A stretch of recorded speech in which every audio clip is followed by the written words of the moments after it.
الحمد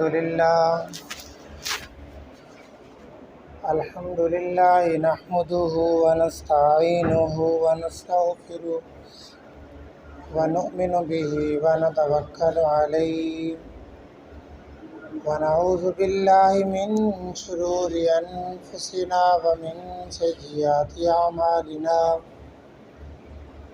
من يهده الله فلا مضل له ومن يضلل فلا هادي له ونشهد أن لا إله إلا الله وحده لا شريك له ونشهد أن سيدنا وسندنا وحبيبنا وطبيبنا ومولانا محمدا عبده ورسوله أما بعد فأعوذ بالله من الشيطان الرجيم بسم الله الرحمن الرحيم لقد كان لكم في رسول الله أسوة حسنة صدق الله العظيم وصدق رسوله النبي الكريم ونحن على ذلك لمن الشاهدين والشاكرين والحمد لله رب العالمين.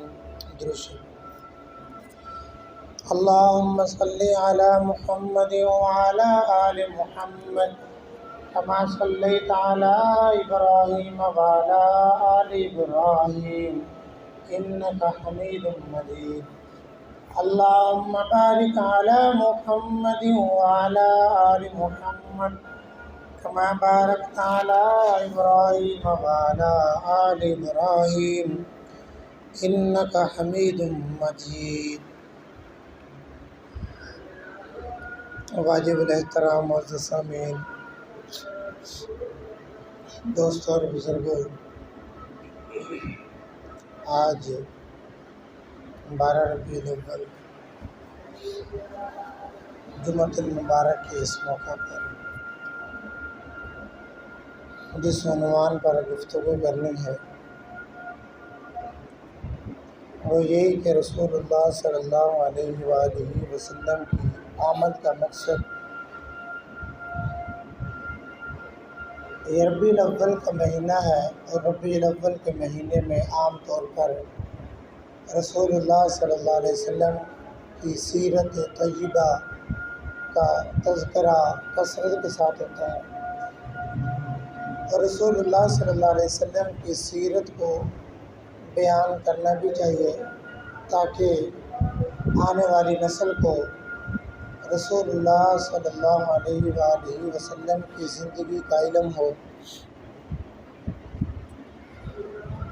مورخین اس نتیجے پر پہنچے ہیں کہ رسول اللہ صلی اللہ علیہ وسلم کی ولادت باسعادت 12 ربیع الاول کو نہیں ہے، 9 ربیع الاول کو ہے، اور رسول اللہ صلی اللہ علیہ وسلم کی وصال 12 ربیع الاول کو ہے۔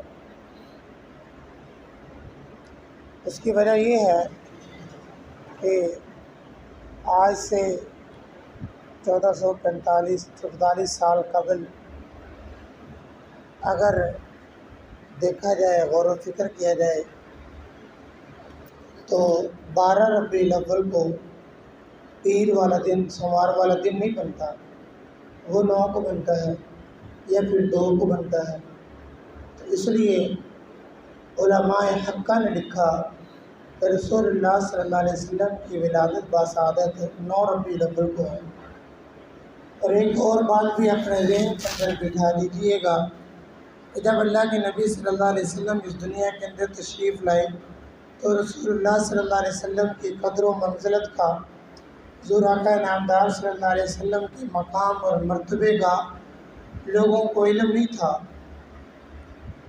اس لیے رسول اللہ صلی اللہ علیہ وسلم کا جب لوگوں کو تعارف ہوا نبوت کے بعد، تو اس وقت پہ کافی عرصہ گزر چکا تھا، اس لیے پھر جو ولادت کی تاریخ تھی وہ محفوظ نہ رہی، اس لیے اسی کے اندر اختلاف ہوا۔ پھر کسی نے 8 ربیع الاول کہا، کسی نے 9 کہا، تو حضرت شیخ عبدالقادر جیلانی رحمۃ اللہ علیہ نے تو 10 محرم الحرام بھی کہا۔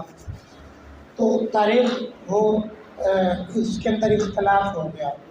چونکہ جب رسول اللہ صلی اللہ علیہ وسلم اس دنیا کے اندر تشریف لائے تھے، حضور کی جب آمد ہوئی تھی، اس وقت لوگ معتقد نہیں تھے، پتہ نہیں تھا کسی کو یہ نبی ہے، اس لیے وہ زیادہ محفوظ نہ رہا طریق ولادت۔ اور جب رسول اللہ صلی اللہ علیہ وسلم اس دنیا سے گئے، اس وقت تو 1.25 لاکھ کے لگ بھگ کم بیش صحابہ کرام تھے جو رسول اللہ پر ایمان لا چکے تھے۔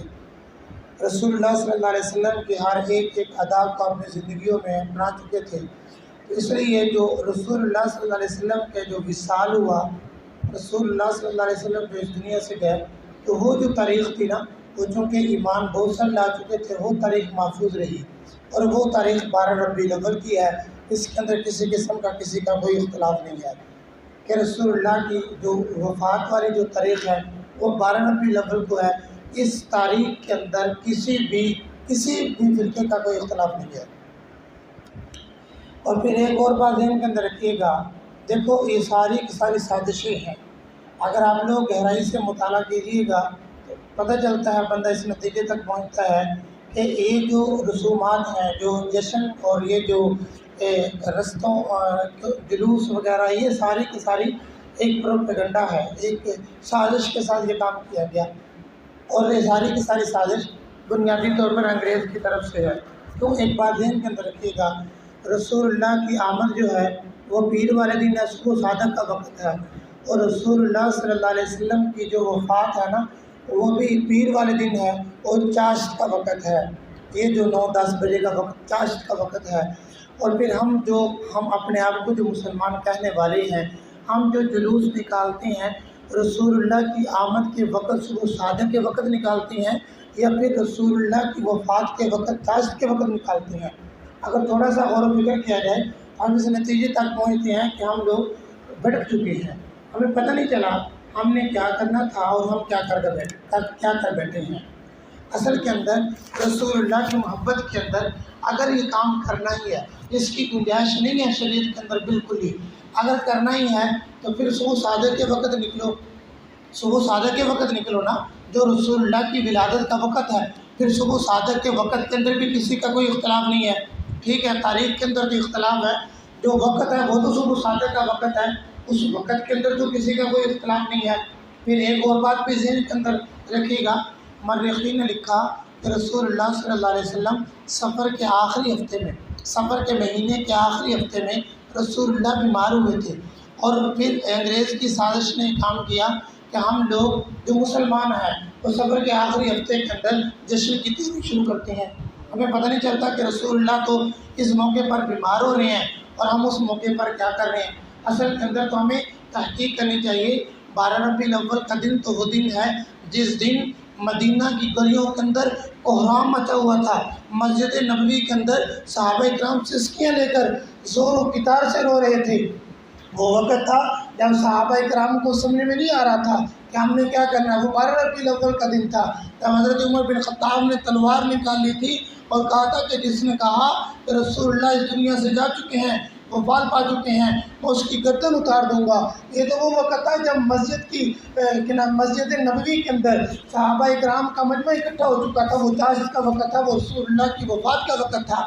تو حضرت ابوبکر صدیق نے جا کر صحابہ کرام کو حوصلہ دیا کہ تم میں سے جو رسول اللہ کی عبادت کرتے تھے تو سن لو کہ رسول اللہ صلی اللہ علیہ وسلم اس دنیا سے جا چکے ہیں، چلے گئے ہیں، اور تم میں سے جو اللہ کی عبادت کرتے تھے اللہ آج بھی زندہ اور اللہ قیامت تک اور کیا ہمیشہ زندہ رہے گا۔ اس وقت صحابہ کرام کو کچھ حوصلہ ہوا۔ اصل کے اندر ہمیں تحقیق کرنی چاہیے کہ ہم کہاں اور کس طریقے سے وقت گزار رہے ہیں۔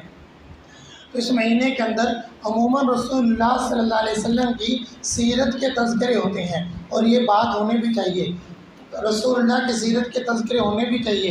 اور ایک اہم بات یہ ذہن کے اندر رکھیے گا، رسول اللہ صلی اللہ علیہ وسلم کی آمد پر ہر مسلمان کو خوش ہونا چاہیے اور ایمان کا حصہ ہے۔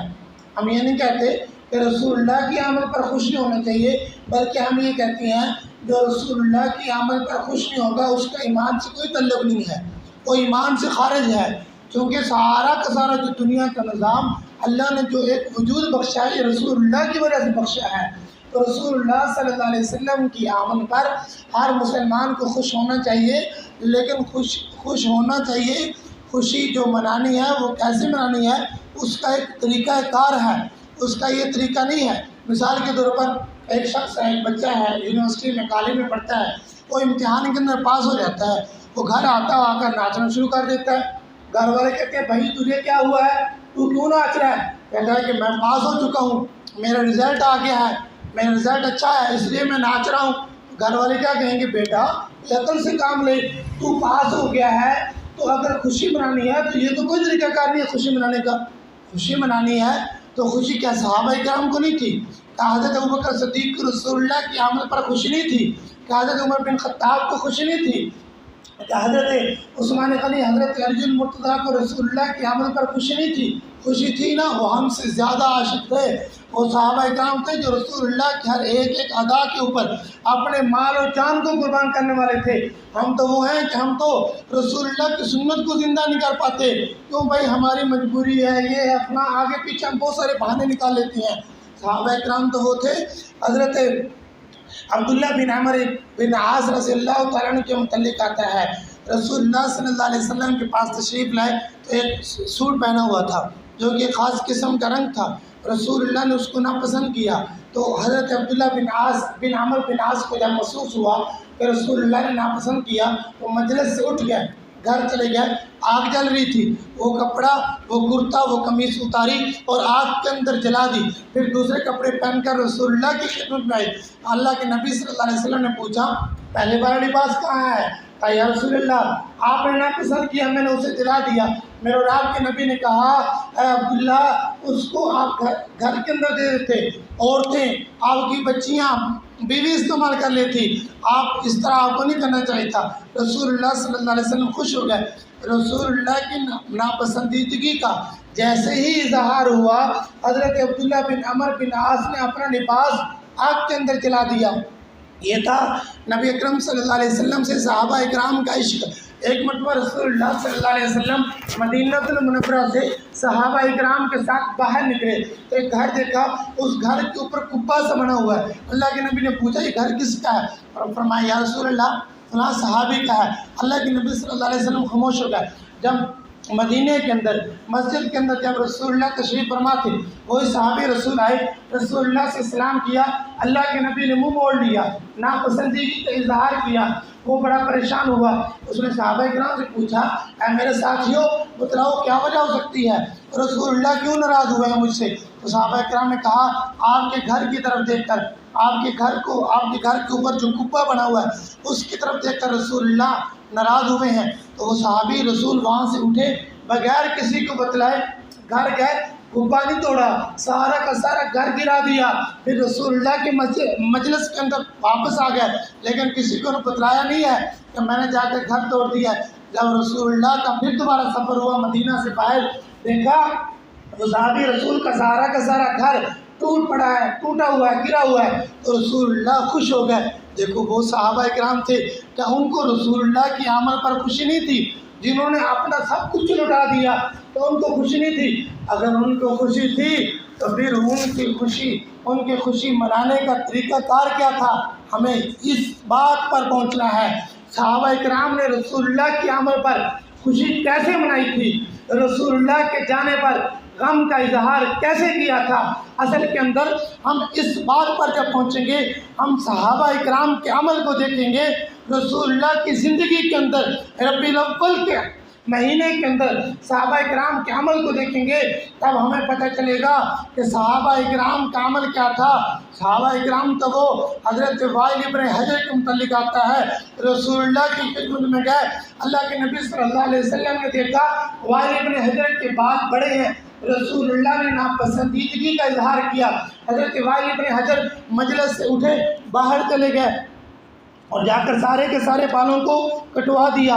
حضرت خریم اسدی کے متعلق آتا ہے، اللہ کے نبی نے کہا کیا ہی اچھا ہوتا اگر خریم اسدی کے بال چھوٹے ہوتے اور اس کی جو لنگی ہے یہ ٹخنوں سے اوپر ہوتی، بڑے کام کا بندہ ہے، کام کا بہت بندہ ہے حضرت خریم اسدی، لیکن اس کے اندر دو خامیاں ہیں، ایک بال بڑے ہیں اور ایک لنگی وہ ٹخنوں کے نیچے ہے۔ تو حضرت حذیفہ صدیق کو جب پتہ چلا کہ میرے نبی نے، میرے محبوب نے ان دو چیزوں کو ناپسند کیا ہے، اسی وقت اپنی لنگی کو اوپر کر لیا اور اپنے بال مبارک کٹوا دیے۔ کیا میرے اور آپ کے اندر وہ عشق ہے؟ بالکل نہیں ہے۔ اگر عشق کی بات کریں زبان سے تو ہم کہتے ہیں، لیکن عمل کے اندر دیکھیں تو رسول اللہ کی سنتوں کو زندہ نہیں کر پا رہے ہم لوگ۔ اللہ کے نبی صلی اللہ علیہ وسلم سے صحابہ اکرام کا عشق، ان کے کیا کہنا۔ ایک مرتبہ مسجد نبوی کے اندر رسول اللہ صلی اللہ علیہ وسلم جمعے کا خطبہ دینے لگے، صحابہ اکرام کچھ کھڑے تھے، اللہ کے نبی نے کہا صحابہ بیٹھ جاؤ۔ حدیث پاک کے اندر آتا ہے حضرت عبداللہ بن مسعود رضی اللہ تعالیٰ عنہ باہر دروازے کے پاس جوتیوں والی جگہ پر کھڑے تھے، حضرت صحابہ اکرام اندر والے بیٹھ گئے، حضرت عبداللہ بن مسعود باہر جو جوتیوں والی جگہ پر تھے وہیں پر بیٹھ گئے۔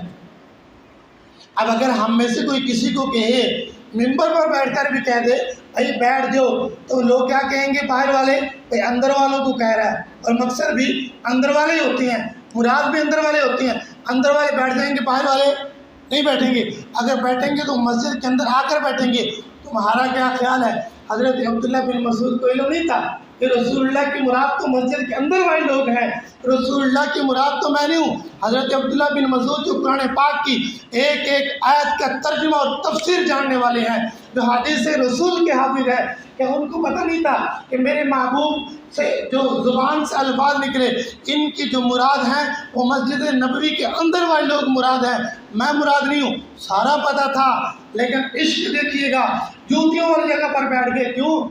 کیوں کہ میرے محبوب کی زبان سے یہ کلمات نکلے ہیں، میری محبوب کی زبان سے یہ کلمات نکلے ہیں، ایک قدم بھی آگے میں اٹھاؤں گا تو پتہ کیا ہو جائے گا۔ دیکھو اس قدر زیادہ عشق تھا، کیا ان کو رسول اللہ کی آمد پر خوشی نہیں تھی؟ وہ جو اپنا سب کچھ لٹا دینے والے تھے، کہ ان کو رسول اللہ کی آمد پر خوشی نہیں تھی؟ خوشی تھی، لیکن ان کی خوشی کا جو انداز تھا وہ کیا تھا؟ خوشی منانے کا جو انداز تھا، جو کردار تھا وہ کیا تھا؟ رسول اللہ کی زندگی کو اپنانا تھا۔ اصل خوشی بھی یہی ہے کہ رسول اللہ کی ولادت کے مقصد کو سمجھے گا۔ رسول اللہ اس دنیا کے اندر ہے، رسول اللہ کی آمد کا مقصد کیا ہے، اس مقصد کو لے کر اگر بندہ زندگی گزارتا ہے، اصل یہی عشق ہے، اصل یہی محبت ہے، اصل یہی رسول اللہ صلی اللہ علیہ وسلم سے پیار ہے۔ اصل کے اندر صحابہ اکرام کی زندگی کو دیکھنا چاہیے۔ حضرت حذیفہ رضی اللہ عنہ کے متعلق آتا ہے، جب یہ فارس گیا نا تو فارس پہ ایک بڑا دسترخوان لگا ہوا تھا، بڑے مالدار لوگ بیٹھے ہوئے تھے، بڑے مہذب قسم کے لوگ بیٹھے ہوئے تھے۔ تو حضرت حذیفہ رضی اللہ تعالیٰ عنہ جب کھانا کھانے لگے تو ایک لقمہ حضرت حذیفہ کے ہاتھ سے دسترخوان کے اوپر گر گیا۔ تو حضرت حذیفہ جب لقمے کو اٹھانے لگے نا تو ساتھ والے جو صاحب بیٹھے ہوئے تھے انہوں نے یہ اونگلی لگائی نا، کہنے لگے کہ حذیفہ کیا کر رہے ہو؟ بڑے لوگ ہیں، مہذب لوگ ہیں، بڑے بڑے یہودی اور بڑے بڑے جو عیسائی، ان کے بڑے جو عالم، جو بڑے پادری اور بڑے ان کے مہذب جو پیشوا تھے وہ بیٹھے ہوئے تھے۔ تو حضرت حذیفہ رضی اللہ عنہ جب ساتھ والے نے اونگلی لگائی نا، کہنے لگے کہ آپ کیا کر رہے ہو؟ بڑے لوگوں کا دسترخوان ہے، آپ نیچے سے لقمہ اٹھا رہے ہو۔ تو حضرت حذیفہ نے کیا جواب دیا تھا؟ حضرت حذیفہ نے جواب دیا تھا کہ کیا میں ان احمقوں کی وجہ سے اپنے پیارے محبوب کی سنت کو چھوڑ دوں؟ ان احمقوں کی وجہ سے کیا میں اپنے پیارے محبوب کی سنت کو چھوڑ دوں؟ ہرگز ایسا نہیں ہو سکتا۔ حضرت حذیفہ نے سنت کو نہیں چھوڑا۔ دیکھو وہ صحابہ اکرام رسول اللہ سے عشق کرنے والے تھے کہ ان کے زندگیوں کے اندر ربیع الاول نہیں آیا، ربیع الاول آیا ہے ان کی زندگیوں کے اندر۔ رسول اللہ صلی اللہ علیہ وسلم کی اپنی زندگی کے اندر ربیع الاول آیا، صحابہ اکرام کی حضرت ابوبکر، حضرت عمر بن خطاب، حضرت عثمان غنی، حضرت علی المرتضیٰ کی زندگیوں کے اندر ربیع الاول آیا، لیکن ان کا کیا کردار تھا؟ صحابہ اکرام کا کیا کردار تھا؟ تابعین، تبع تابعین کا کیا کردار تھا؟ بھائیو، ہمیں صحیح رستے پر آنا ہوگا، ہمیں صحیح دین کو سمجھنا ہوگا۔ صحیح دین کیا ہے؟ صحیح عشق کیا ہے؟ سچی اللہ کے نبی سے محبت کیا ہے؟